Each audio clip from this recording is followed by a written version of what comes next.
Hello and welcome to A Bechdel Dysfunction, a podcast that dissects feminist films directed by men and discusses whether they are helpful or harmful. I am Cara Strover. And I am Harry Anderson. We are two film school underachievers who are heaps good at talking about movies, but not that flash at making them. We want to acknowledge that we are recording this on Wurundjeri land, and we would also like to acknowledge the traditional custodians of the land and pay our respects to elders past, present, and emerging. We also want to extend that to any other First Nations people who may be listening. Today, we are talking about the legendary 2001 film Legally Blonde, directed by Australia's own Robert Luketic. Alrighty, let's bend and snap.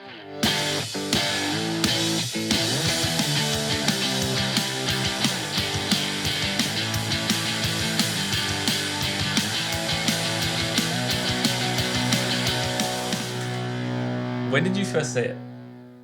The year it came out, definitely. I might have seen it at the movies, but I can't remember. I don't remember seeing it at the movies, but it's the sort of thing we would have got to see. Yeah. But we rented it out all the time on a VHS. It was pre-DVD for us.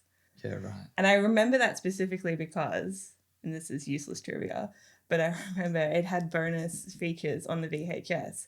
So you'd watch all the way through all the credits, and then at the end there was some a blooper reel and some interviews with the cast, and I watched it all. Yeah. Raptly. Do you remember seeing the trailer? No. Do you have any memories of that? Don't remember the trailer. I think it's probably a fake memory, but that's my initial recollection of it. And obviously, I feel like I would have seen it as a kid. There's this girl movie. Yeah. Because hot take, I don't think it was particularly marketed at me. I was 7 years old at the time. Yeah. Into footy and dinosaurs. That's fine. And of course, as you know, I didn't see this until last weekend. It's the first time I've ever watched it. Yeah. But I was really aware of it being such a seminal movie, especially around people our age. And we'll have to come up with other synonyms for this, but I was aware of the girl boss power of it all, and how it had, obviously it's a very, very famous rom-com, but was revered for being inspirational. It's interesting that you even call it a rom-com. I don't even think it's a rom-com. Yeah. It's not really, it doesn't have any of the real kind of rom-com moments. It's kind of the end of it, I guess. Yeah. But well, funnily enough, okay. We do have the IMDb page open right now. And I guess it's the two genres that are there, comedy and romance. But I guess that's just by sheer definition. You are right. It's not really a rom-com at all. It's not structured like a rom-com because he already has the guy at the start. But I don't want to quibble. We can call it a rom-com. I just don't think that it is. Yeah. Personally. So that was when I first watched it, definitely as a kid, as a 7-year-old. Or I was 6 maybe when I first saw it. And I loved it. And I was a little blonde smarty pants know-it-all. So I felt very represented. Yeah. And I liked that she was really pretty. And I thought, I want to be really pretty. And I liked that she was really smart. And I thought, I want to be really smart. And I was very... I'm going to be a lawyer. I'm going to do this. I'm going to go to Harvard Law School. And a lot of love. Loved all the pink. I think it's very visually appealing to children, actually. Absolutely. The color scheme. Yeah. I actually think it's a comedy that works really well for kids, even though I don't know if it's directed for kids, but just the color scheme and pretty much the broadness of the humor. And also, I was just thinking this the other day, completely lacking almost entirely in sexuality. Yeah. There's that one time where she talks about being in the hot tub, but that's it. Yeah, it's pretty manageable. It's not necessarily anything more intense than what would have been on The Simpsons. Maybe marginally. But yeah. And even I think somebody pointed out when we were watching it last week that she has a single bed. Yeah. In both of her, in the sorority house and in her dorm room. So it's really, I think that's, I don't know, it kind of broadens its appeal, I suppose. You're not really worried about it. But yeah, I just think it's very appealing to kids. And it's got a cute little dog wearing outfits. Yeah. Yeah, that's one of the main things that sort of stuck with me. It does have that sort of that Barbie world saturation about it. So it does have Barbie, yeah. that surface level. I think it's just that tone of pink. But yeah, it is so visually appealing. And I did feel when watching it for the first time in a group setting that I would have, as a kid, even if I saw that as a 7-year-old, if I got dragged along to it, I would have enjoyed it just by the sheer saturation of the images and how just funny it is. Like, I think that's what I was particularly blown away by the first time watching it. Like, I knew it was going to be good. Like, I always had it in my mind that it's stood the test of time and it's going to be good and I was going to enjoy it. And I watched it on my own since. But I was blown away at how airtight it was. And I can remember saying it at the same time because you were there. It just like whips through it straight away. So the plot is airtight, the script is airtight, but it's so funny. Like all the gags are just so quick-witted and hilarious. Like I think that's what I missed out on watching it in a group setting because everyone was talking over the top, and that's fine. I think it was actually the best way for me to watch it with people who love it. Yeah. And then having to watch it again on my own in a more analytical sense, I found myself just laughing at, I don't know, just the one-liners kill. Like particularly the I object bit. Like that is just outstandingly good. And we'll get to that, I guess. Yeah. But I just think Reese is so perfect in this. Yeah. I think she's a big reason of why it still holds up and why it has the longevity is her and like the character work. But yeah, speaking of, the last time we watched it, because I hadn't watched it in a while, because obviously I watched it so much as a kid. I know it off by heart. Like I don't need to watch it. And the last time it actually came up for me was Trixie and Katya, the famous drag queens, have a YouTube show where they watch stuff and they did one on Legally Blonde. And I was like, I haven't seen Legally Blonde in ages. So I watched their episode talking about it and then we watched it recently.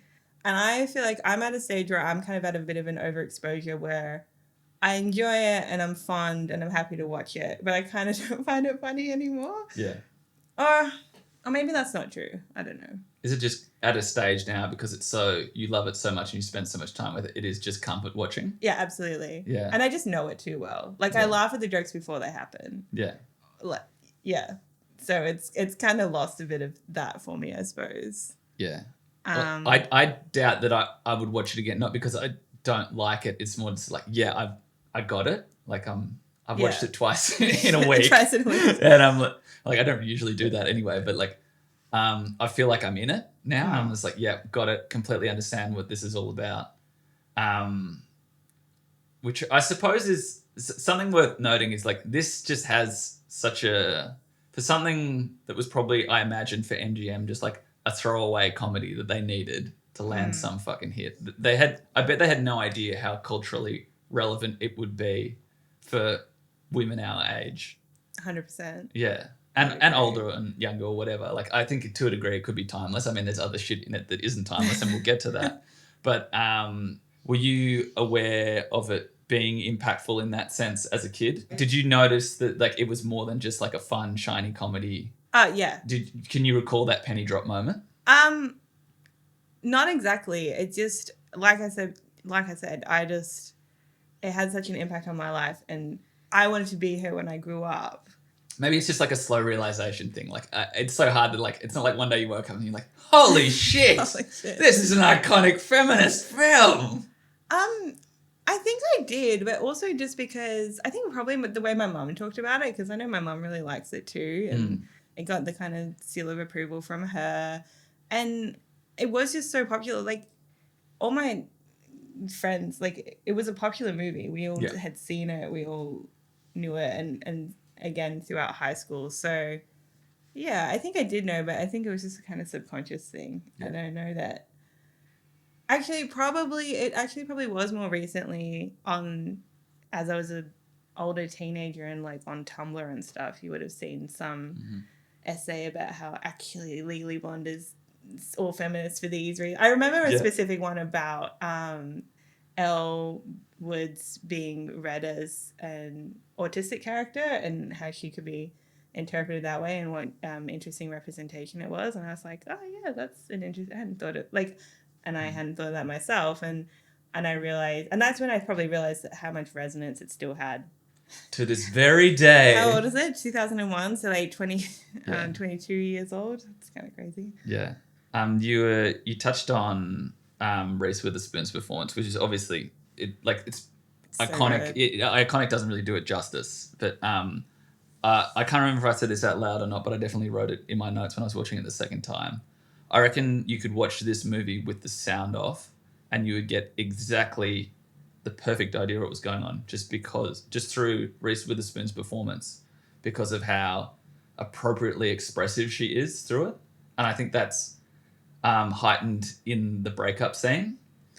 Yeah, 100%. Yeah, like she just rides. It's all very show don't tell in her physicality. Like there is expositional dialogue throughout the film, but she just rides every hit so perfectly, and that is very much feels like it's very part of Elle Woods' character. She is like a very reactive person. That's so interesting because I don't remember you saying that, but I completely agree, especially and the breakup scene's so interesting as well because having watched it so many times, there were the cringe moments that I kind of couldn't watch, and sometimes I would skip through some of it. So the breakup scene is actually one of the ones I'm a bit less familiar with. But when we rewatched it last week, it was kind of how I was impressed by how psycho Warner kind of approaches it. Yeah. With this really like positive, friendly, like, and obviously it's like a bait and switch of what we're expecting and what Elle's expecting compared to what happens. But I think it's really interesting for his character. And then, when you talk about how she reacts to it perfectly. And she reacts to it in a like completely human way that he's embarrassed by. So, yeah, no, I agree with that. Yeah. And it's kind of crazy. Like, within meeting him, it's only about 3 minutes before he's broken up with her. Like, it just happens so fast. And, like, I just appreciated the sheer efficiency of it all. Efficient is a good word. Yeah. Oh, yeah. It's tight. Yeah, it does not fuck around at all. And in that setting as well, I think we, in terms of tightness and efficiency, the tone of the universe is set up so well at the beginning, like with that opening montage through the sorority house. It's like great. I love that opening so much. Yeah, it has that heightened sense of surrealism. Like this isn't the world that you know, but there's enough there that it's in the world that we know outside of Legally Blonde. I think it's set up really, really well, and therefore like all the behavior of everyone makes sense through those rules for the rest of the movie. Yeah, no, I love that opening sequence so much because it just tells you so much about her and the culture that she's in and the lifestyle that she leads. Yeah. But also I mean, we can kind of come back to this later, but I don't know much about I've never been in a sorority. I've never been to an American university. I don't know much about it. And I guess it might even be colored, but this is kind of my first exposure to that, is this film when I was a child. So everything else I've heard and seen in media and real life about sororities has kind of been in contrast to this initial version that I saw. Yeah.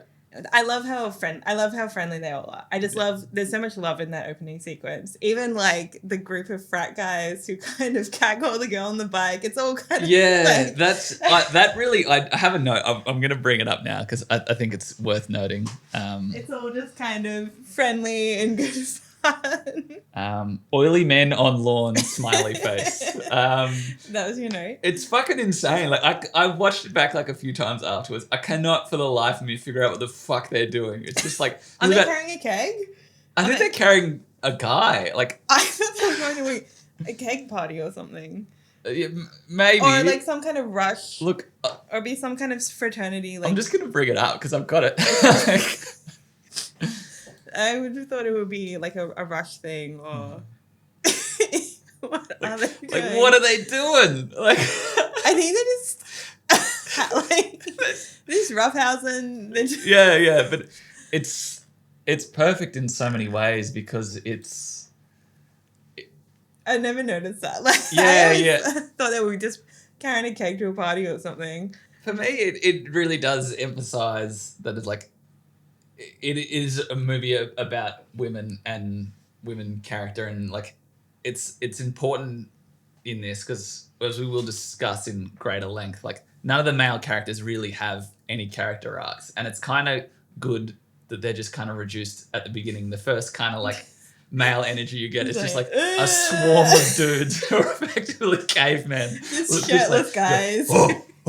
Bike. Girl. Yeah, exactly. Yeah. It's kind of perfect. Like the tone is set for, the sorority world and Reese Witherspoon's world. But it's also set for, and then also I think maledom in it, I guess. I would say also it's a good setup for the contrast later of Harvard and what Harvard is like in this exaggerated universe. Yeah, 100%.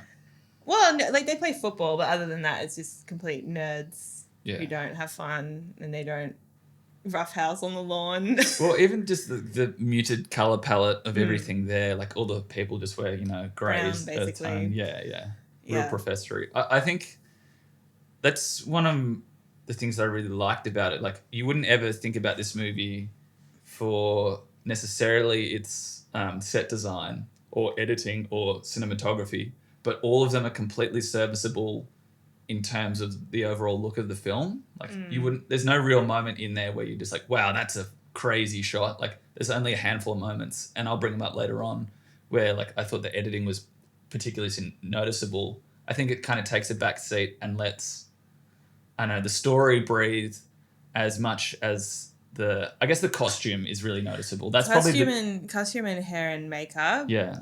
Very important. Because I think she's a different hairstyle in every scene. Yeah.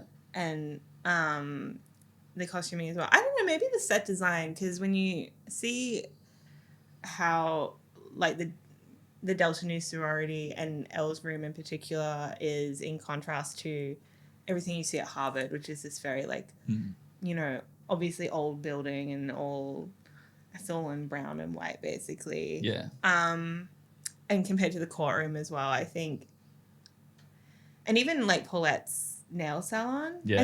I think Paulette's nail true. salon Yeah. is really well done because there's something kind of tacky about it. Yeah. Where it's like, it's obviously, to me, this is my interpretation, I don't know. To me, it's kind of obvious that it wouldn't be Elle's first choice of nail salon to go to. Yeah. But she's just so desperate in that moment. It's the first one that she sees and she's like, I'm in, I need to go there. Gee, and that worked out well, didn't it? And obviously makes this like profound, beautiful friendship that I love because I love Paulette so much. But I love kind of how they designed it because I think, to me, that's how it reads. It's like, this isn't the first place that Elle would go to. This isn't the first nail technician that Elle would see. Yeah. But she's also a person who's, she's not judgmental. So she's not going to like walk in and then walk out again. Mm-hmm. I don't know. In terms of who made it, I'm actually not that interested. I know we're here to talk about the kind of director. Yeah. I'm not really that interested in him. He seems kind of by the numbers. Yeah. Nothing against him, but nothing hugely. We can talk about him a little bit. To me, it's all about the writers. Yeah, for sure. Well, how about we breeze through our good I have friends. a little bit about Robert. Yeah. Should we start with him? Yeah, sure. Because I have a couple of things. I did look up his short film that did really well. Oh right, I didn't see. I didn't watch it. Let's fill in the listeners. Okay, Would you like to profile Australia's own Robert Luketic? Yeah, I was very excited to discover in the weeks leading up to this that the director of Legally Blonde is Australian and he went to VCA. He's a Melbourne boy. Born in Sydney. Let's see what I've got. Yeah.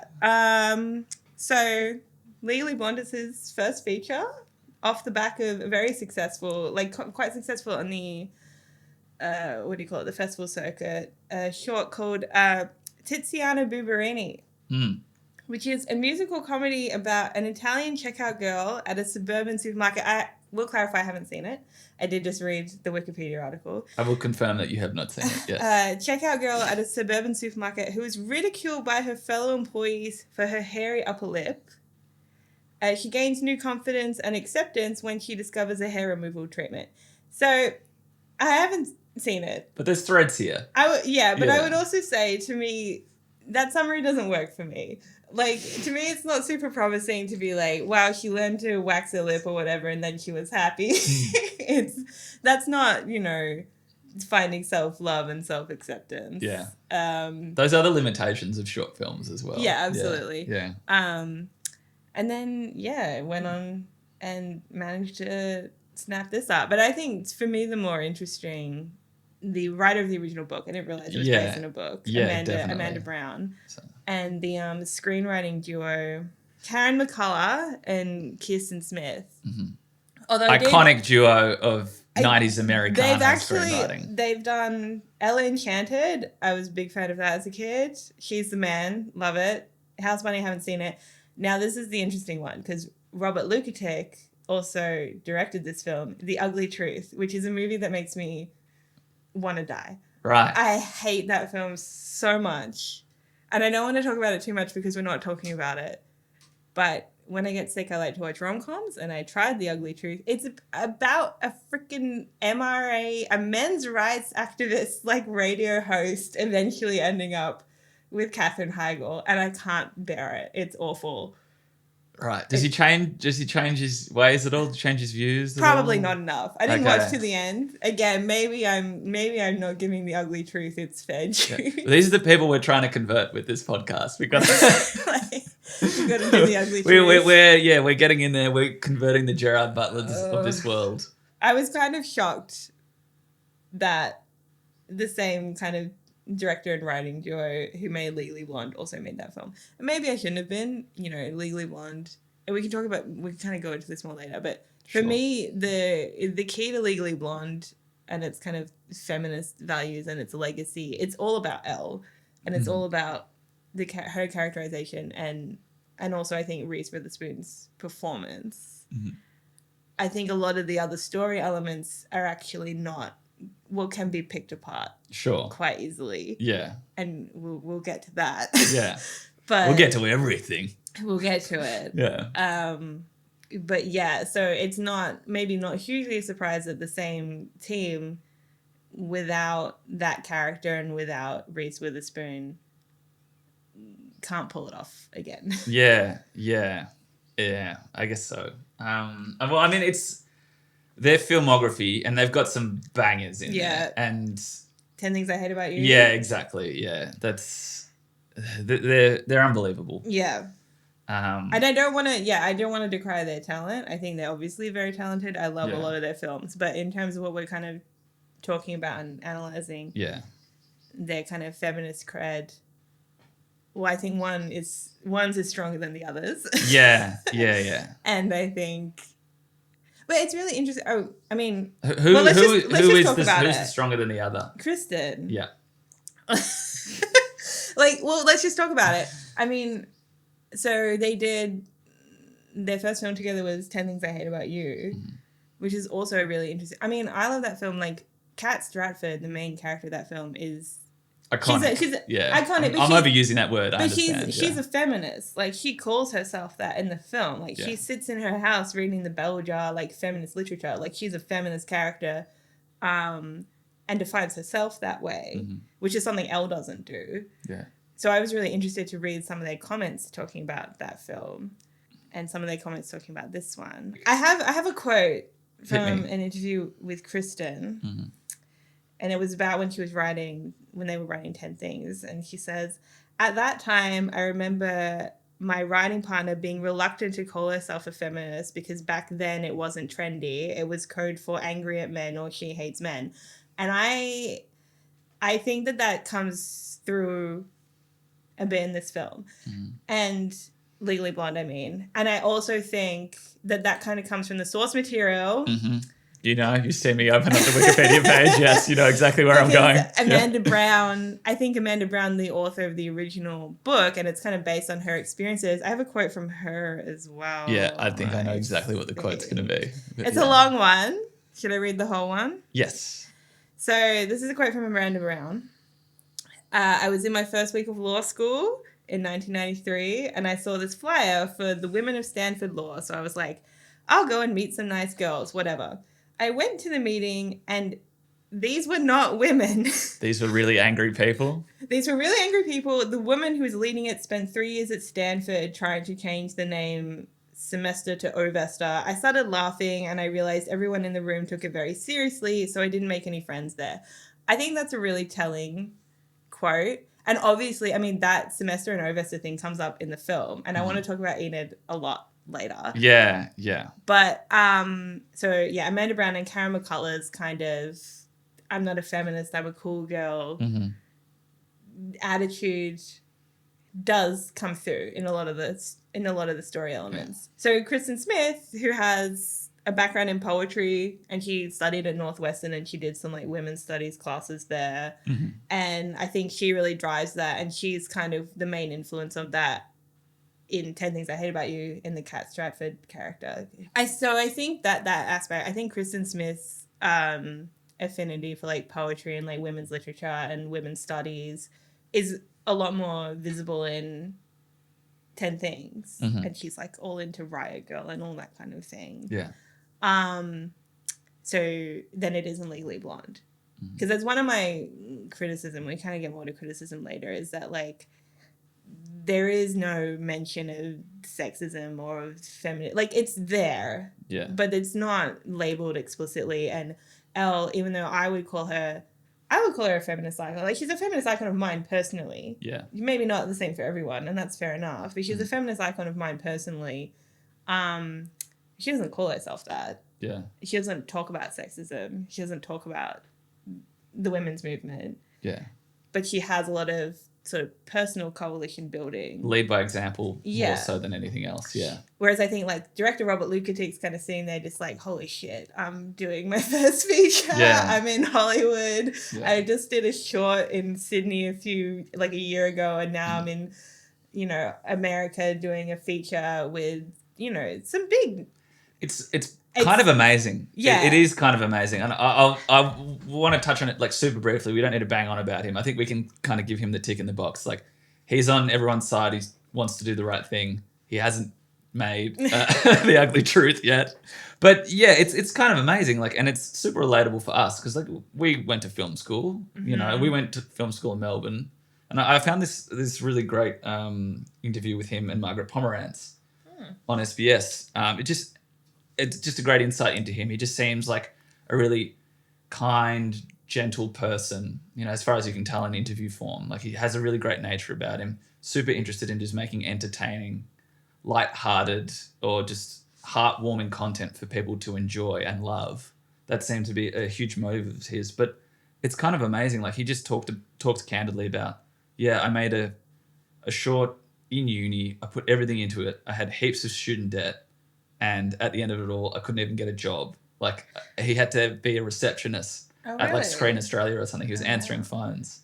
And it was just on a whim. A friend of his or a colleague of his said, hey, why don't you enter into this particular festival in Colorado? So he flew over there, and it was sort of more of a meet and greet marketing kind of festival. And he met a bunch of executives there through different production companies. He doesn't go into great lengths, and this is just sort of like a 4-minute interview. But he effectively got signed by the studio system then and there. Like it's a miracle. Crazy. When you think of like how many people we know and like friends of ours and us ourselves like trying to get work in the industry, it's like it's so completely minimal. And it's kind of amazing that this guy isn't a household name in Australia in a lot of ways. Like I know he hasn't made it isn't because I think, and this is going off topic. What, you didn't like 21? What's your deal? In terms of being like a household name in Australia as like an Australian director, I think it usually you kind of have to brand yourself that way, and I don't think that he does. But he also doesn't... I agree, yeah. He doesn't kind of brand himself in any sort of auteur sort of way Correct. either. Yeah. So... I mean, before we started doing this, I couldn't have named the director of Legally Blonde. Same. I've literally forgotten his name like 4 times today. But you mentioned 21. Some of you love the films. Yeah. Win a Date with Tad Hamilton. I watched that recently when I had COVID. It's pretty bad. Monster-in-Law. I remember seeing the trailer for that. I've seen it. I would love to watch that movie. I want to watch that movie. Maybe not for the podcast, but I want to watch that for my own love. Monster-in-Law, 21, Killers. Couple with Katherine Heigl, Paranoia and The Wedding Year. So He's directed some of like the biggest names of freaking Jane Fonda. History. Yeah. Harrison Ford, Gary Oldman as well. Like Katherine Heigl. I mean, well, we love Katherine. I don't. Sorry, Katherine. Katherine has been bullied so much. I'm sorry. Yeah. I do like Katherine Heigl. I did like Izzy on Grey's. Mate, sorry, Knocked Katherine. Up. I will die on my hill for Knocked Up. She got done dirty and knocked up as well. Yeah. Anyway, my only thing I was gonna say, kind of about Robert is that, like, based on his other work, what I've seen of it, I've seen The Ugly Truth, sort of. I've seen Monster-in-Law. I've seen Win a Date with Tad Hamilton.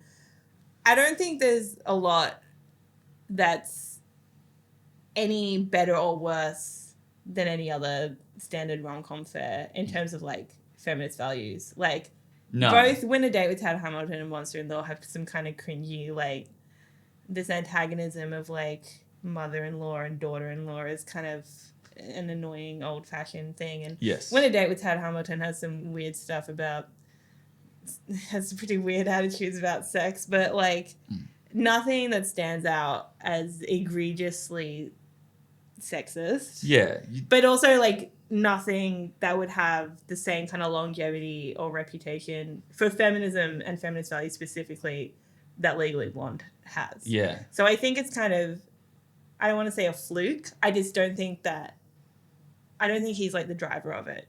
And I said before, I really think it's the character. I really think it's Elle Woods, and I really think it's Reese Witherspoon. Agreed. And I would say, like, Robert seems to be fairly malleable in terms of what kind of movies he can make, which I think is an amazing thing. We've talked, in our personal lives about how admirable anti-auteur directors are and how great that can be in the face of what can be quite a toxic fandom sort of thing. And I agree, there's nothing particularly egregious about that. I also think, just from some of the content that I've consumed of his, I just watched quite a few interviews with him. He seems like he is just a team player and he is goal-oriented.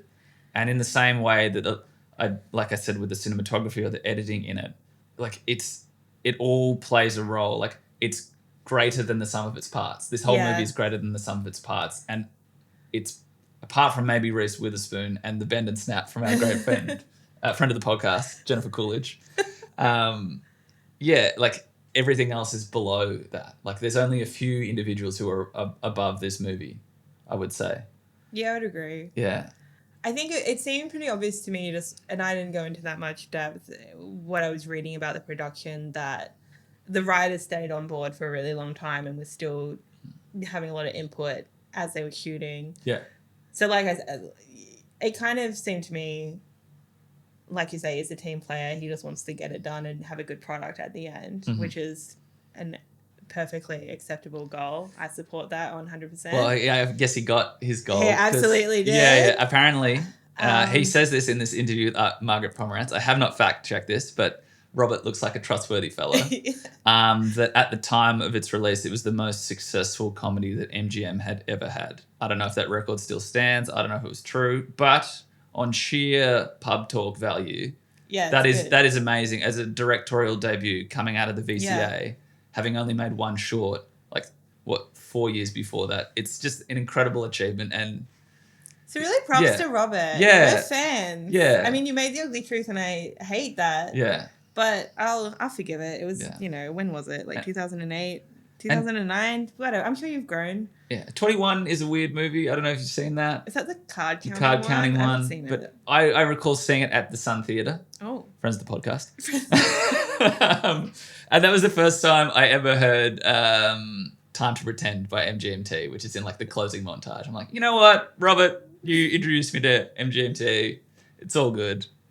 We'll call it even. Friend of the podcast, Robert Luketic. Yeah, you come on anytime. All right, cool. So he gets a pass mark. I read that the manuscript of the book by Amanda Brown got picked up by MGMT to be...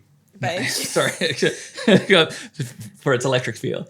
Got picked up by MGM to be turned into a movie before it got publishing rights.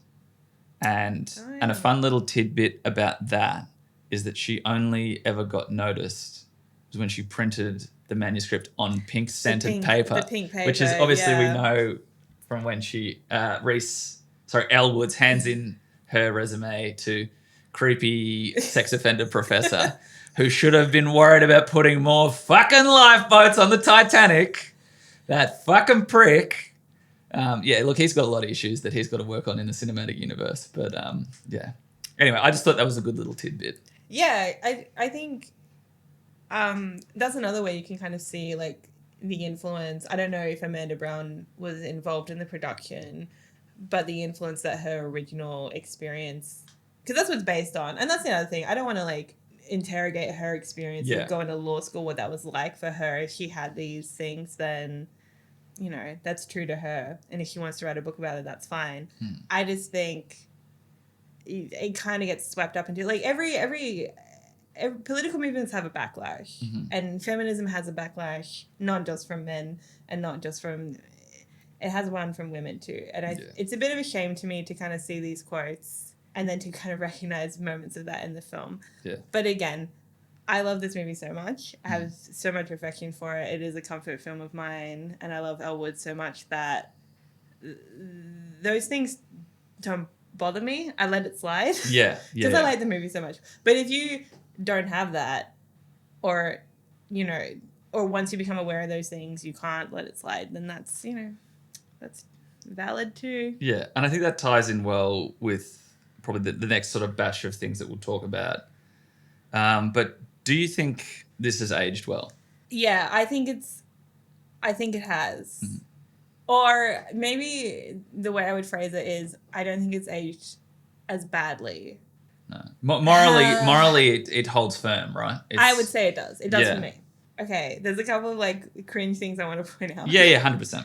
You go. I would say the one that stands out the most for me is definitely practically deformed. Yes. That's that would probably get cut, I think. Yeah, Coolidge cops a few dodgy lines that she has to say as well. But also, I've even just thought of, I think the gay representation is pretty questionable. Yeah. Would that happen today? And would talk specifically about that as well. Well, actually, what I was just thinking of then is, because you talked about the bend and snap. When that guy walks in and he's like, the bend and snap works every time, literally with like a limp wrist as he's saying it. You know, it's not great. Yeah. Enrique, I was just thinking about this before, but the poor boy who's lying about having an affair, at any point is it mentioned why he's lying about that? Is somebody paying him? Like, I hadn't thought about it in the 2 times that I've watched it this week. No, I haven't thought about that. He's lying about having an affair with Brooke. And that's her motivation for killing her husband. Yeah. And at no point do we kind of find out why he's like, I'm assuming that like Chani is paying him. Yeah. But like that's not brought up. Yeah. I think also, this is another one of the things, is because I think it's really funny when they're in the courtroom, and this is Emmett's best bit in the whole movie. And correct. He's like, and your boyfriend's name is Chuck. Why the fuck is Chuck there? Yeah. Why is Chuck even in the courtroom to storm out? Like, it's a great, this is the problem. It's a gag. I think it's a gag. Funny. Yeah, and for me, the gag still holds up as being funny. But, you know, I do think that whole, well, maybe not all of it. I completely understand where you're coming from. The only thing that I would say about that is that, again, going back to sort of the initial montage where it's sort of established it, this is a world where most people will occupy some degree of stereotype, whether it be like oily men on the lawn. Shout out to the oily men on the lawn, friends of the podcast. Linseed oil. Yeah. Just lubed up. But even like the sorority stuff where they're all like exercising, like it's almost like, true. I think something we'll come back to, and something I'm leaning on a lot at the moment, is like plot doesn't matter as much as you think it does. Like, and that's to everyone. That's all you listening, but not just you. It's like, so yeah, it would have been handy to get that little plot point just to make it all come together, but it probably doesn't matter that much. It is a bit weird. I know. I actually don't think that it matters because you hadn't even thought of it. Yeah. It's just something that occurred to me. Yeah. Like, it is a good pickup. I won't deny that. I was like, is he just an little evil gay guy who's just fucking with them, or is he? Anyway. Yeah. Also, I can't imagine someone's sexuality being used as a pivotal plot point in a film today. I think that would be unlikely. Unless it's about that. Unless it's about coming out or something. Yeah, probably. But a plot point based on a speculational reveal as well. Like, yes, it does work out to be right, and it is played for laughs, and I laughed, and I thought it was funny. And I've got a gut feeling that, you know, maybe the gay community would be fine with it. I don't want to speak for them, but yeah. I was just about to say, like I said, one of my more recent interactions with this movie was it being rewatched by a couple of drag queens. I think it has a pretty good... Yeah. And what we were saying before about the color scheme and the heightened reality, I think, does resonate a lot with the gay community. And not, I mean, again, I can't speak for all of the community. I can speak for the bees, I guess. But I can't speak for gay men. But I kind of think that they have the same a level of affection for this kind of film that we do, or that I do. I think, and I haven't. There was a bit of controversy, I think, with the musical, because one of the musical numbers was "Is he gay or European?" I recall being on the periphery of people singing that at some point or another. I don't know much about. I don't know anything about the musical, so I don't know. The only other thing I wanted to comment, and I don't even view this totally negatively, but the Elle wingmanning for David, the nerd, where he's true. Yeah, I did bring that up because you brought that up in the night, and I think I don't think it works anymore. I think you're right, because you said this wouldn't, and I do agree. Because talk about it in context. So what happens? So I think it's Emmett kind of says to her, "You have a lot of power as a blonde, and you should use it for good." And then immediately she's walking across campus, and she sees David Kidney, Anthony Perkins, star of Psycho, son of Psycho, son of the Psycho, SOP, friend of the podcast. She sees him trying to ask out this girl who's very dismissive. I think she says, "Girls like me don't go out with dorks like you." Yeah, and it is, again, heightened stereotype. Yeah. However, 100%. And so cannot argue the motive. So Elle goes over and she goes, "Excuse me," which I found so funny. Yeah. Again, her performance in this is the problem, is I find this scene so funny, but I don't think it really would happen again now. Yeah. She slaps him across the face and basically calls him a bastard who's good at fucking. Yeah. And it gets him over the line. And who never calls. And then she storms away, and, bitchy redhead is suddenly interested in Oz Perkins all of a sudden. He's got a bit of mystique. He's a bit of a bad boy. Yeah. And I don't think that plays now. I think it plays in the 2000s. I think there was, women like sexy assholes who won't call them back. Yeah, like that sort of American Pie era of film. Yeah, but I think we've kind of moved on. But I think Elle would still... I think you could still do something like that. I think you could still have Elle wingmanning for David and using her beautiful blondness as a way to help him get a date. I just think there'd have to be a different approach. Yeah.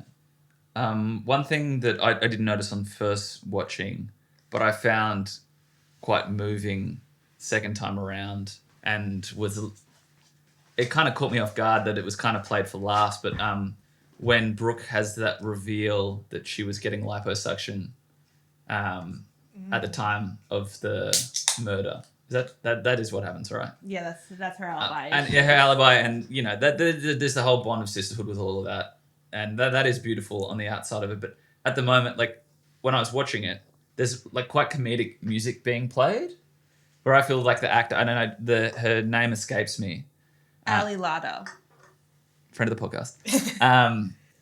She's really giving it a lot. Like it's a very serious, like not of the universe of Legally Blonde performance, and I was really taken aback by it, because like, wow, like here's this person who's feeling, the pressure of society to be this perfect female body, and is sort of upheld as like a influencer kind of thing, and is being pushed to these, huge degrees of pressure where it's just like affecting her mental health, and she's having to do stuff that she doesn't want to do, i.e. liposuction. I felt like really pulled out by that. I was like, wow, this is a really moving moment, and I feel I really felt for her at that moment in time. But while it's happening, there's just like wonky Family Guy music going wop wop wow, and pretty much. And Reese Witherspoon sort of gasping audibly, like yeah. I'd never had that reaction to that scene before. But you're right. Especially that bit at the end where she's like, "I've already lost my husband. I would rather go to jail than lose my reputation." Yeah. That is quite intense. Yeah. So yeah, I don't know. Maybe you have to play that. Well, again, like that scene could exist today for sure. It would be more of a meta commentary rather than something played for laughs. If you were kind of lazy, you might just cut that being her alibi entirely, and you might cut that being her because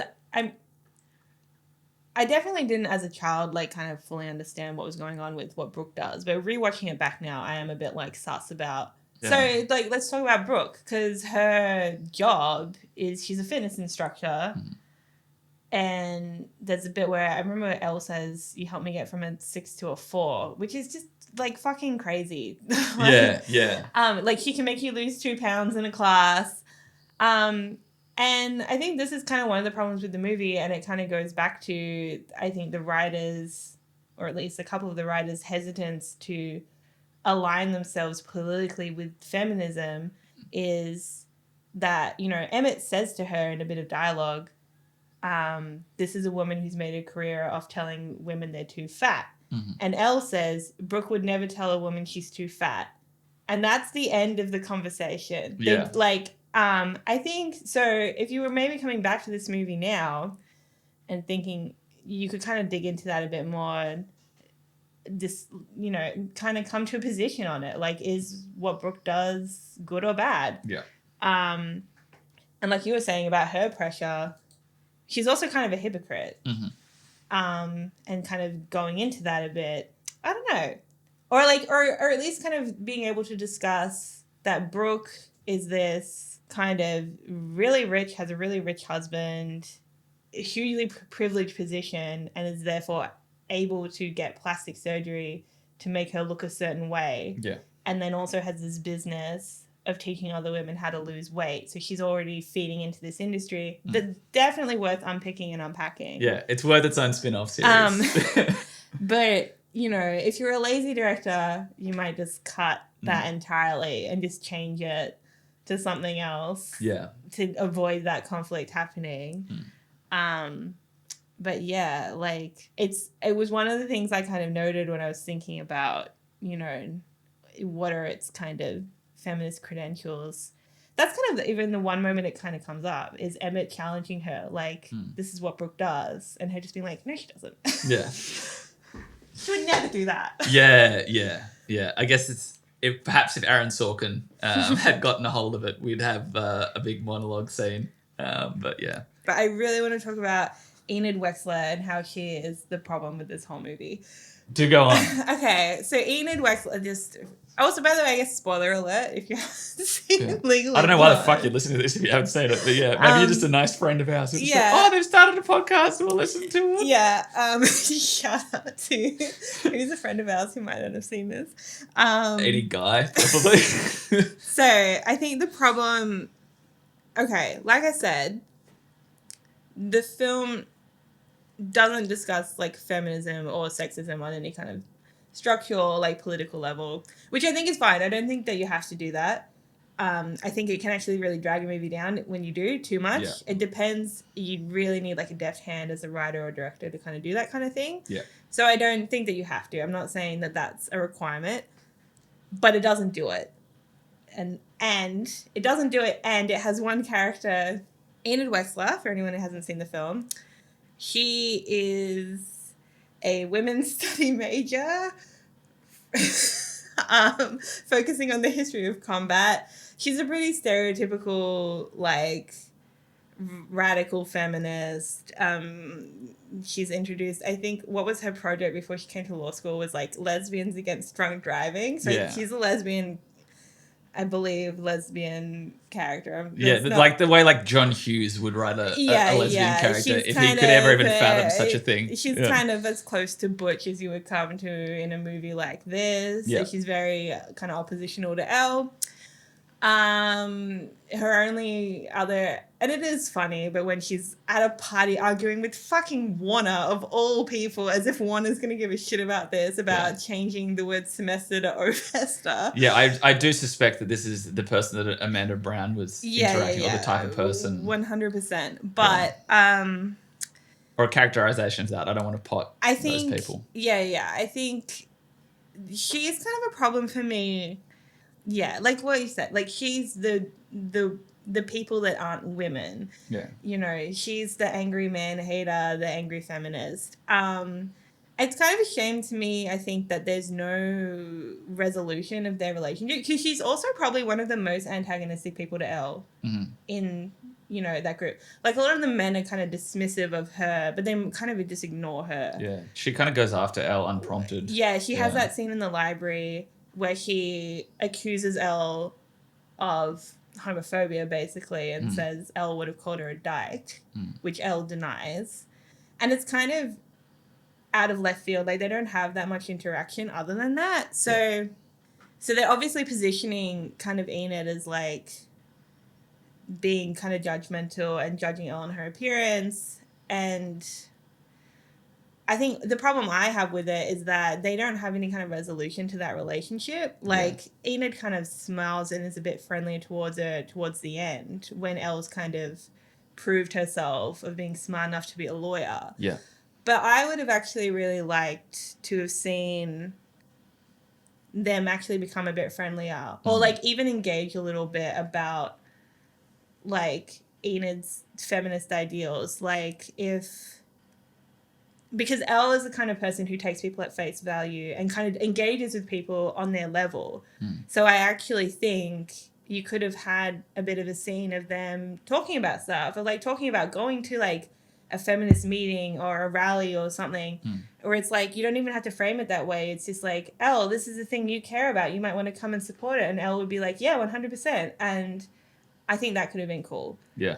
There's none of that. Yeah. Well, she's almost reduced to the situation with a lot of the male characters in this film where she has no character arc.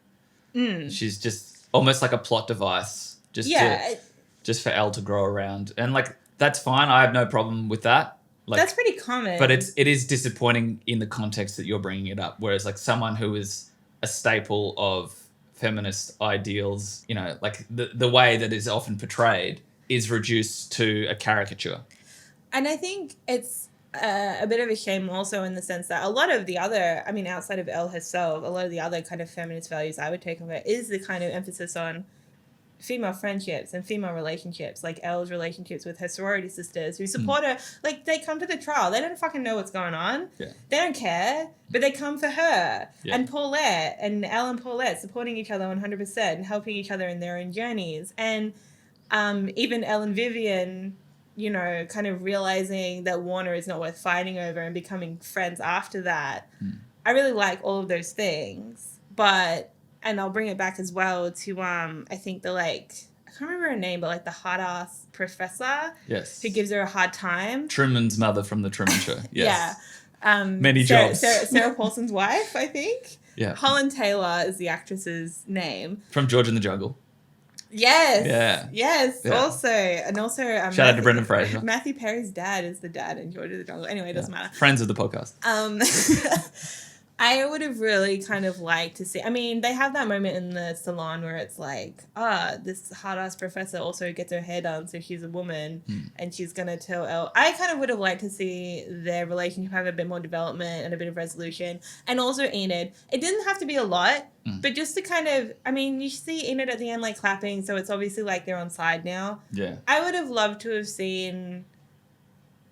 just something, just to chat about, like, just Enid giving her, like, a flyer or something, like, hey, I'm hosting this rally, I think you might be interested, and Elle being like, oh, actually, yeah, I would be, because that's the kind of character that she is. Yes. And then that's a really easy way also to just integrate just a little bit of, like, actual feminist organizing and stuff into it in a way that isn't, I mean, in my opinion, not too heavy-handed. Yeah, Enid is probably the bit that actually makes me cringe the most, because I just think it's such a shame to have, not that she ever calls herself a feminist, but she's obviously coded as the politically aligned feminist, like, advocate and activist.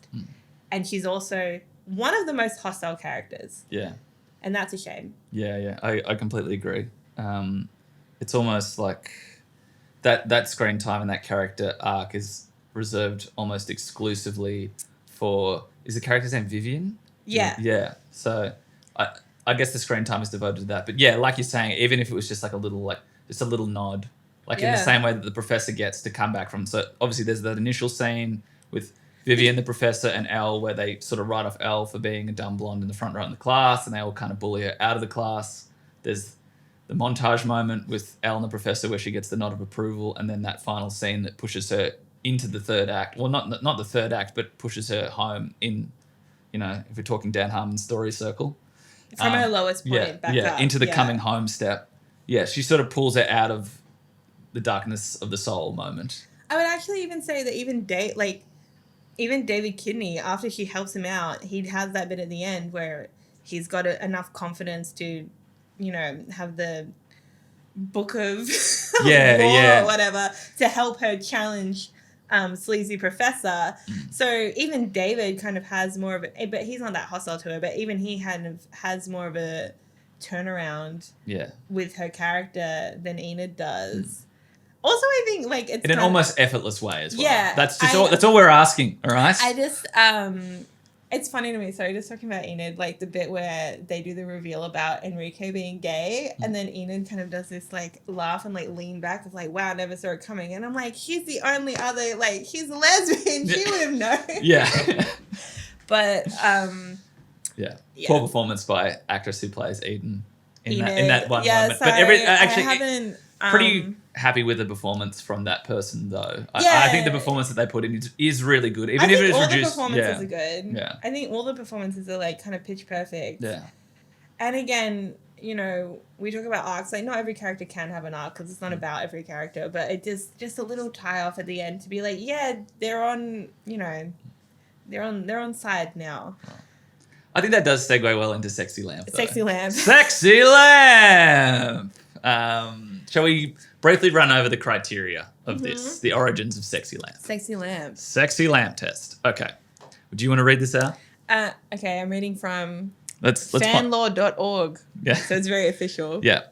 The Sexy Lamp test is a thought experiment that is designed to gauge how relevant a female character is to the plot of a work in a bid to highlight poor representation and flawed characterization of women in media. I feel like there's a humdinger of a line somewhere in here. Oh, okay. Where it's just yeah. So there's the Bechdel test. I've got another test that works just as well, the Sexy Lamp test. If you can take out a female character and place her with a sexy lamp, you're a fucking hack. Well, who is your sexy lamp? See, I don't know if there is a woman. I mean, we can be malleable. We don't need to reduce it to a gender. Possibly. Who's that other guy who was in the one with the IQ of 180? Yeah. Stephen Hawking stole it. That's so good. That study group scene is great. I just love it so much. No, it's the deworming orphans in Somalia. The orientation. Who Stephen Hawking's theory of time or whatever is stolen from his 8th grade paper. Fourth grade paper. That guy reminds me so much of that. To me is, I don't know if you've seen Hackers, but it's I have seen. It's Dade from Hackers. Okay, yeah, goes great. to law school. Great. Is that the guy from Trainspotting? Yeah. Great. He has a great line in Hackers where he just says, "Shit on me." Very unprompted, but watch it in your own time. Friend of the podcast. I forgot his name. I love him. He was in Elementary. Johnny Lee Miller. That's his name. Possibly. Maybe one of the sorority sisters. Yeah. But I feel like they kind of provide too much emotional support to be a sexy lamp. They also push the plot along in that phone call. They do. Well, my one was, and this is the jury's out on this one, but I think Emmett is the sexy lamp for me because, and this comes from the strength off of Luke Wilson's performance, is that he is just so warm and kind. He's just like the rock that Elle needs, effectively. He does have that. He does move the plot along. Yes, I can't deny that when he has that whole scene with "and your boyfriend's name is." So he does do that, but he could effectively be changed out with any character or any actor in the world because his performance isn't really, you can't say anything about it other than it's just it's soft and warm and pleasant to be around. There's no real defining features about Emmett. I don't know that. But it works. It works in the context of the film's universe. So I don't have a problem with him being in it. I don't think that kind of quite brings it to the level of sexy. I don't think anyone in this movie is a sexy It is a lamp, tricky movie to sexy lamp. because I think they all have their role to play, and the sexy lamp is pretty, like, when you see it, you see it. Yeah. And it's pretty strong. I'm trying to think of an example. Of course I can't. And it's usually in action films that have a girl in it for no reason. Yeah. January Jones in X-Men Last Stand. Or whatever the fuck X-Men she looks that is. so bored in that movie. It's insane. Well, she's thinking about lighting fixtures. I can't tell if it's part of the performance or not. Okay. But I actually don't think there is a sexy lamp in this movie. Okay, well, we'll give it to Sick Boy Jr. from the study group. He can be the inaugural sexy lamp of A Bechdel Dysfunction. Yes. Well done, mate. I was reading a synopsis of the film, and I don't have which one it was, and it kind of talks about her scheming to get her boyfriend back. Mm. And I found that such an interesting word to use, because I'm like, she didn't really do anything. Her scheme is go to get into fucking Harvard Law School. Yeah. And once I'm there, she'll fall in love with me again. And once she's there, I really want to touch on this, because I just think it's kind of a weird subversion of how these movies usually play out. You know, Warner's engaged to a preppy brunette, and she goes to Paulette, and Paulette is like, steal him back. But she didn't do anything. She literally doesn't. She doesn't maneuver at all to do any sabotage to their relationship or try and get back to Warner. And it kind of quite suddenly shifts to, oh, now we're just working on this trial. Yeah. And Warner doesn't fucking matter anymore. Well, there is that, I feel like there is that moment at the party when she's dressed up as a bunny where she just says, I'll never be enough for you. She has that moment of realization. That's probably the big ticker. Yeah. And then I guess it becomes a point of proving, well, fuck you, I can do this. Well, yeah, well, you do get those two scenes, and it's good because we need to talk about Jennifer Coolidge, because we haven't given her enough love. We haven't talked about Jennifer Coolidge yet. But yeah, I guess, so you have that sort of domino effect where there is that scene where she says to Warner, I'm never going to be enough for you. But because prior to that scene, she's also had the conflict with Vivian. So it's almost like she just wants to prove everyone wrong for the sake of proving everyone wrong. Yeah. Which is fine. But then realizes that she can use her powers for good when she helps Jennifer Coolidge get her dog back. Because she's taking the dog. And then she can use her other powers for good when she helps David Kidney or whatever. Yeah. So I just think that's probably still works. Ties it together. I just had thought I guess that kind of goes back to how tight it is and how good the scripting is, that it doesn't even really occur to me as I'm watching it that, like, her motivation at the start of this movie is just gone. Yeah. Like, halfway through the movie, she doesn't care about getting Warner back anymore. Yeah. And we have that confirmation of it at the end where he's like, you are the girl for me, and she's like, fuck off, you're a bonehead, which is a funny expression. Yeah. I don't even think that you need that. I think that was the last... They didn't need to do the reshoot with a bad wig? I think that was the last... Well, I don't know, because apparently actually the reshoot was the graduation scene. Right.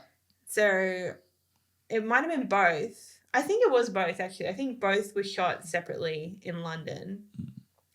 But I don't even think that you need that.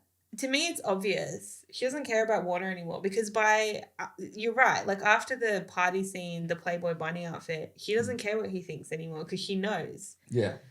I buy it, though, just because again, and I'm sorry to sound like a broken record, but coming back to the surreal world of playing into stereotypes that the universe of the film is set up in. Like, I don't mind that she turns on a dime. Like, and just has that realization. Oh no, sorry, I didn't mean to say that. I don't find it believable. I just, it just flows so well. Like, you become aware, you become aware of her change of motivation sort of so organically. You don't need it at the end to be reinforced with this, oh, she really doesn't want him anymore. Like, I think that's already well and truly in the dust, because they have these whole sequences at the law firm where Vivian and Elle are becoming friends and starting to, you know, recognize their mutual struggle.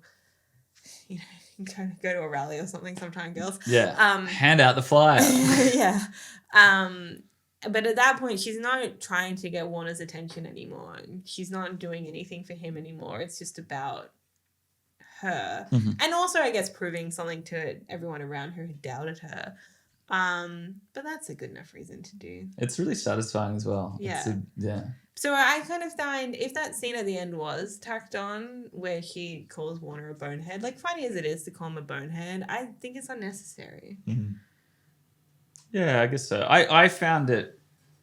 There's a certain satisfying payoff to it, but I guess like if I never knew it existed and they never shot the reshoots with the apparently bad wig, I never would have known any different. So, and I'm sure it would have been fine. I thought the title cards at the end are a little bit weird. That's the only thing I would nitpick. They look really like temporary. Yeah.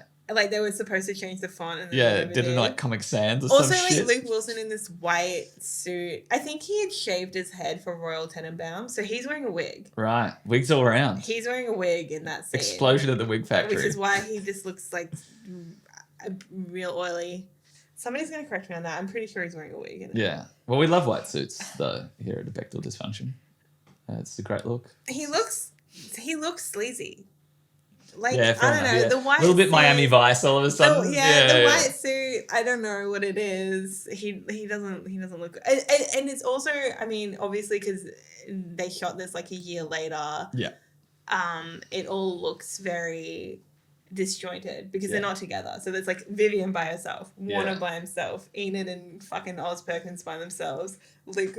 Yeah. I do like the parents with the martini, but it just doesn't look... Yeah, I suppose so. I guess I hadn't noticed. I probably wouldn't have noticed and if you hadn't told me. Okay. But yeah, that is interesting. But I guess it works because a lot of time has passed and you can kind of get away with it because it's 2 years later. But yeah. True.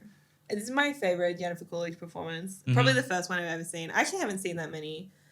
But I just think Jennifer Coolidge can so easily kind of slip into this caricature, like in the same way Nick Cage can, I think, of like doing the Jennifer Coolidge character, and this is so not that. Yeah, could not agree more. You're bang on. I think this is such a subtle performance, and she portrays this like quite shy and timid woman who's kind of just had her self-esteem beaten down by this horrible man in her life, and she does it so sensitively, and I love everything about it, and I love their friendship, and I love Elle getting her dog back. Yeah. And then just continuing to support her. I think if you've seen Legally Blonde 2, you'll know that Paulette kind of slips into the Jennifer Coolidge caricature in that More film. of a Stifler's mom kind of thing. Yeah. But, you know, that film's a whole other bag. So yeah, because then we won't be covering that shit. But yeah, I think she's so good in this, and I think she adds so much. Because it's also, you don't often see, I think, these kind of like intergenerational like friendships. Like Paulette's obviously older than Elle, and usually in that you would kind of see Paulette giving her the advice, but she doesn't really do that. Like she tells her to get Warner back, but like Elle doesn't really do that anyway. And other than that, it's just kind of Elle trying to help her bring her out of her shell, and it's really just nice to see. You don't see that a lot, like an older lady getting her groove back, trying to get with the UPS guy. Yeah, he's got a package. It's so cute. I love the shot of them just having a Pabst Blue Ribbon beer just in the salon. Yeah, at Christmas. Like at Christmas, it's just a beautiful shot. Like I just loved it. Yeah. So she wins like if this was an episode of Total Reboot, she wins the character actor Oscar. Oh, for sure. Yeah. And friends of the podcast. I just think it's so, because even you talk about that moment, like it's kind of obvious. Paulette wouldn't be the obvious choice of like who Elle's friend is going to be. She's like a bit older. She's a little bit overweight. She's a little bit like lower class than Elle is, but Elle just has this beautiful friendship with her, and that speaks so much to Elle's character and to Paulette's. And yeah, she's so it's beautiful. Cute. Yeah. I love it. Yeah. The UPS guy. Her little weird like pouty smile. Like it's good stuff. She's fab. I love it. Yeah, I concur. I guess this is what we're going to do with all movies moving forward. Is the film more helpful than harmful? And we're just going to use these 3 criteria as a basic outline. So the 3 criteria are: does it Fight Club? Does she make it? And does it Bechdel?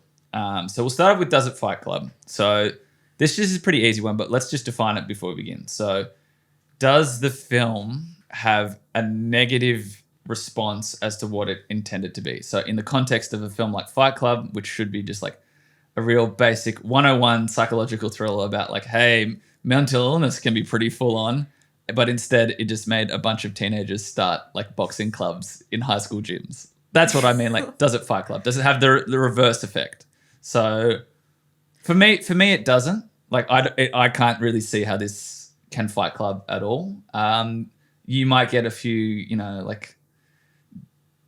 our dads or something might be like, oh, I don't think I'm into this movie. Like, or you might get some fucking far right assholes who are just like, oh, this you'd never make it in law, or like they would just be idiots who wouldn't be able to handle this. That's about it. That's as far as you could go. I don't know. Having thought about it with like I said, all the Enid Wexler stuff, I think you could possibly have a reaction of like, oh, I don't need to be a feminist or do any activist. I just need to self-actualize and do my own, and reach my own potential. And that's all great stuff. But there is that. But I don't think it comes to the level of like Fight Club or like The Godfather or like Sopranos or like Breaking Bad. Yeah. It's usually or Mad Men, really. Mad Men is another good example. Yeah. Like, I don't think there's anybody in this who's like coming away from this movie sort of idealizing sexism or anti-feminism. Yeah. So I would say it does not Fight Club. It does not Fight Club. I agree. So 2 ticks there. Does she make it? She does. She makes it. She makes it very much. Like, she ditches.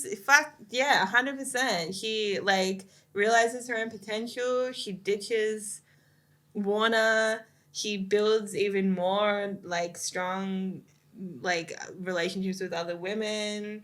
In my own personal headcanon brain, her and Eden go to some rallies together. Yeah.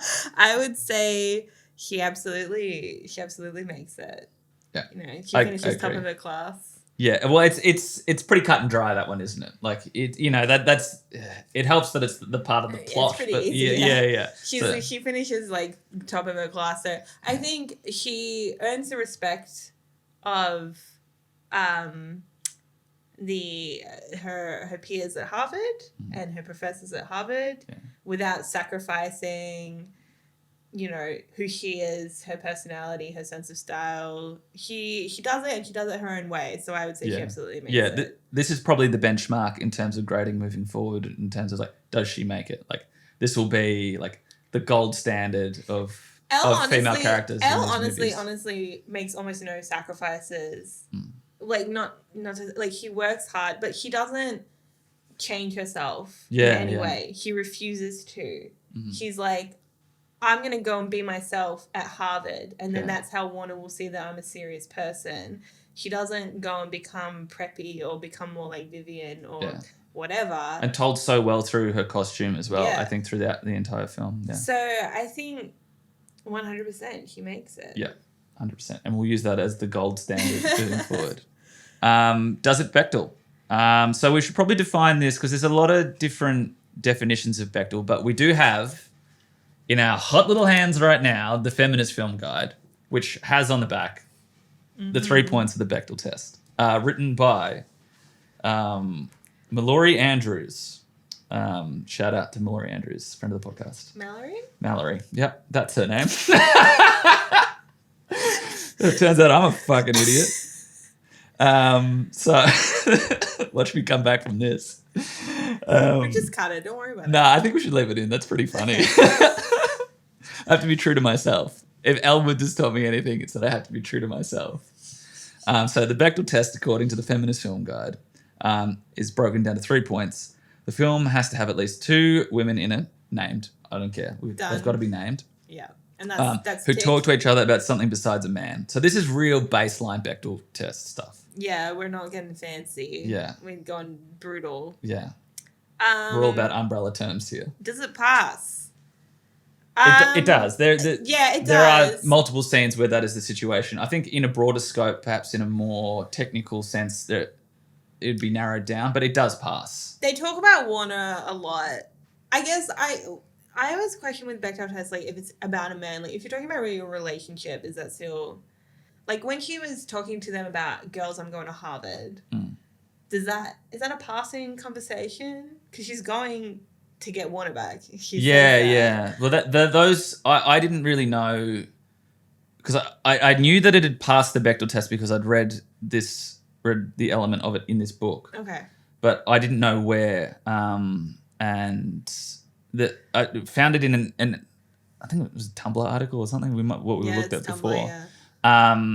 The scene where it does pass the Bechdel test is when Elle gets kicked out of class for the first time. Yeah.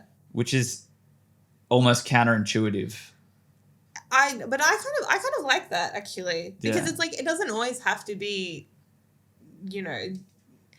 I mean, this is a serious that's a serious scene. It's an important scene. It's important. It establishes like the professor. It establishes Vivian. It establishes their relationship, and Elle's kind of like need to take this a bit more seriously. Like if she's at law school now, she needs to like step up a little bit. Yeah. And so the fact that it's kind of negative, like, to be fair, what's her name? Professor something.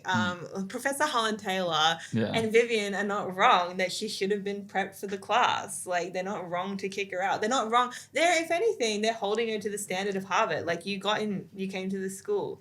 This is what's expected. You haven't done it. Get out. Yeah. So I actually don't mind it, but I can kind of see why it might be controversial. Yeah. And again, like, we've already touched on this, but worth reiterating, like, what is the weight of the Bechdel test if the standards are so low? And I think that is obviously the initial point of the Bechdel test. I actually don't think it even matters in this movie. Like, if it didn't pass. Because the strength is there. Because, for me, like, the feminist values come through so strongly with, like, Elle's character. Like, you don't see a character like Elle every day. So even if it didn't, I would still be like, yeah, it does. Don't worry about it. So we both agree. It Bechdels. It Bechdels. Yeah. So full marks for this movie. Full marks for Legally Blonde. And I guess, in our humble opinion. A very educated opinion. Thank you very much. Swinburne TAFE. The University of Melbourne, please. Oh, I apologise. Sorry. I also went to the University of Swinburne afterwards. We parted ways. We'll talk to everyone about it in our Origin Story spin-off series. Okay, but so tying all of that together, it has full marks from both of us. So Legally Blonde, 2001, directed by our good friend Robert Luketic. Robert Luketic. Australian. Sydney boy. Yes. VCA. One of our own. We didn't go to VCA. We didn't go there. Yeah. We don't know anyone from VCA. So, in your words, do you think this movie is more helpful or harmful? Helpful. Yeah. For me, helpful 100%. Yes. And I think we both knew that going in, but yeah, it's good to just sort of have that. And I would agree that as well, having, only seen it literally a week ago today. Yeah. You can't deny the impact of this, and it's, as just like a straight cis male watching it, you can't help but, I don't know, be overjoyed by its presence, like the sheer fact that it exists. Like, it can only do good in this world as far as I'm concerned. Like, we've discussed elements where it could improve if it was made today, but ultimately, like, this is a classic of our generation for sure, and you can't deny that. I think also I would just say, there is a bit of a celebration of femininity in this movie that you don't always see. And there's a celebration of the color pink. Elle loves pink. She's not going to apologize for it. And I love pink, and I won't apologize either. I also love pink. My favorite color as a child. So, Tell me. I think like everyone's relationship with feminism is different, and what you kind of consider important is different. But I can't deny it, guys. I love it. Like. Nice. It just does it for me. I'm going to go to law school. Melbourne Uni Law. Yeah. Juris Doctor. Here I come. All those emails they sent me about, oh, you did well in this course. You should come and do law. I'm like, I'm doing it now. I'm going back. I'm not doing that. But yeah. Well, let's just get 2 hours at the very least. We can do that. That's achievable. All right, cool. Well, shall we wrap it up? You've been listening to A Bechdel Dysfunction, a podcast that dissects feminist films directed by men and discusses whether they're good or bad, basically. Thanks for listening. Check in with us again next time.